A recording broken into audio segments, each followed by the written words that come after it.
The other big problem which people today face is the plethora of mutual fund schemes, Aashish. How do you pick the right fund? So one is, of course, you go to a good advisor picks it for you. Yeah. But at the same time, we are going through a period, as we talked about, that maybe there are not that many advisors in this country, and we need many, many more advisors. So how do I look at choosing what is the fund which is right for me? See, I think our industry, unfortunately, is very, very good at complicating things. So if you ask me in one way, we talk about high quality, high growth, longevity.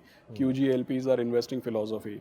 And if you take my opinion, or if you take my company's opinion, we think that there are at best maybe 200 companies worth buying. And by somebody else's measure, it may be 300 or 400. So, net to buy some 300-400 good companies, we have some 500 or 600 different funds. So it's we who have actually complicated it for investors.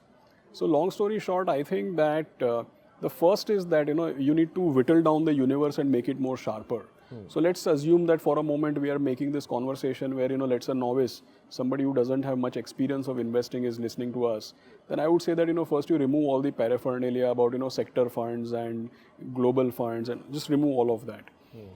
If somebody has to start investing today, I think they need two things. Maybe they need a good multi-cap fund, which will actually, calibrate how much large cap, how much mid cap.